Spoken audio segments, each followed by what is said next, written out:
আগামী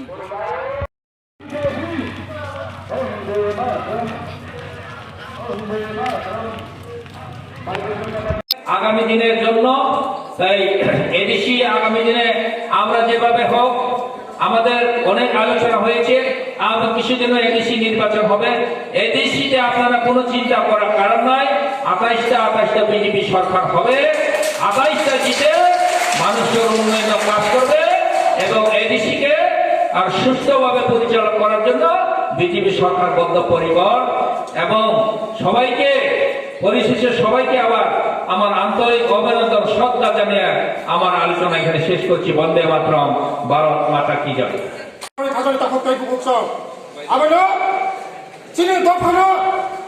বিভ্রান্ত খেলে বাগায় 25টা বছর যে সরকার চালাতে হলে সিপিএম সরকার, চীন সরকারের ষড়যন্ত্র খেয়ে যেভাবে চীনে উপরে নাখা जों जे सामों गाहाम गाहाम खायदों माने आबानो बरा नायथावग्रा गैया दिनै दफा आगोगो दङ खाजानि थाखोखौ बुकसं आबायनो दङ जतनो पुरान एरियाव सिकला माथारा बुरै माथारा बुत बुत যারা ষড়যন্ত্র খেলে দङ চিহ্নিত মাথায় তিনি সরকারও টিকিরি মানারে নাই তিনি দফানো আমরা আগোগ্রায় নরমখানি লাশ পাইব বসকা এডিসি নির্বাচন ও সিট যেসাথে বা জিতিনাय थाखाय তাকতাय बुकसं आबाय लागोन তিনি ছেলে কয়নি মরা आंते बिसि कक्सालिया যতনা খুলুমকা হামবাই জনজাতি আয়োগ লক্ষং যতনা খুলুমবাই জাতির কাহার হামবাই। আমার কিছু কর্মী যারা জনজাতি মোর্চা অক্লান্ত পরিশ্রম করে আজকে সবাইকে নিয়ে এই কথা বলার জন্য আপনাদের সামনে ওরা আপনাদেরকে বার্তা দেওয়ার জন্য আজকে আপনাদের সবাইকে অনুরোধ করেছে মিটিংয়ে এসে আলোচনা শোনার। আজকে দেখুন এই অল্প সময়ের মধ্যে এই লকডাউনের মধ্যে এই রাজ্যের মানুষের কাছে 8 মাস বিনা পয়সা আপনাদেরকে চাল দিয়েছে। এই অল্প সময়ের মধ্যে এই বিজেপি সরকার আপনাদেরকে কি দিচ্ছে না, অনেক কিছু দিয়েছে। প্রথমে গ্যাস সিলিন্ডার আপনাদেরকে ঘরে ঘরে মাংদা পুছে দিয়েছে, ফ্রিতে দিয়েছেন আপনাদেরকে।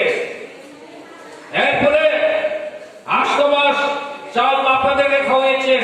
এরপরে সরকার আসার লগে লগে 2 মাস চাল ফ্রি দিয়েছেন। এরপরে কিষান পিএম কিষানের নামে বছরে 6,000 টাকা আপনাদেরকে, যাদের পাত্তা আছে জায়গা আছে কিনা জানি না, পাত্তা হাতে থাকলে বছরে 6,000 টাকা আপনারা পাচ্ছেন। এরপরে জল গড়ে গড়ে কালেকশন দেওয়া হচ্ছে, বিনা পয়সা কালেকশন দেওয়া হয়েছে। যখন সিপিএম ছিল তখন আমরা দেখেছি 1500-2000 টাকা দিল, জলের কালেকশন পেত না, জলের কালেকশন পেত না। আজকে আপনাদেরকে বিনা পয়সা আপনাদেরকে জল ব্যবস্থা করা হচ্ছে। এখন যেখানে জল ব্যবস্থা হয়নি, এখন জায়গায় জায়গায় জল পৌঁছে দেওয়ার জন্য কাজ চলছে, জায়গায় জায়গায় জল পৌঁছে দেওয়ার জন্য কাজ চলছে। কর্মচারীদের বেতন বাড়িয়ে দেওয়া হচ্ছে। এই কর্মচারীদের 10,323 নামে অনেক কর্মচারী আবার প্রতিবাদ করছে। 10,323 যারা করেন শিক্ষক ছিলেন ওরাই প্রতিবাদ করছেন। আজকে যে আন্দোলন করা হচ্ছে এটা সব সিপিএম এর উস্কানিমূলক, রাজ্য সরকারকে বদনাম করার জন্য আজকে তারা 2 মাস ধরে বসেছে। আমাদের রাজ্য সরকার বলেছে, কি বলেছে, আপনারা ইন্টারভিউ দিয়ে চাকরি নেন, কিন্তু তারা ইন্টারভিউ দিতে হয় না, তারা ইন্টারভিউতে রাজি না।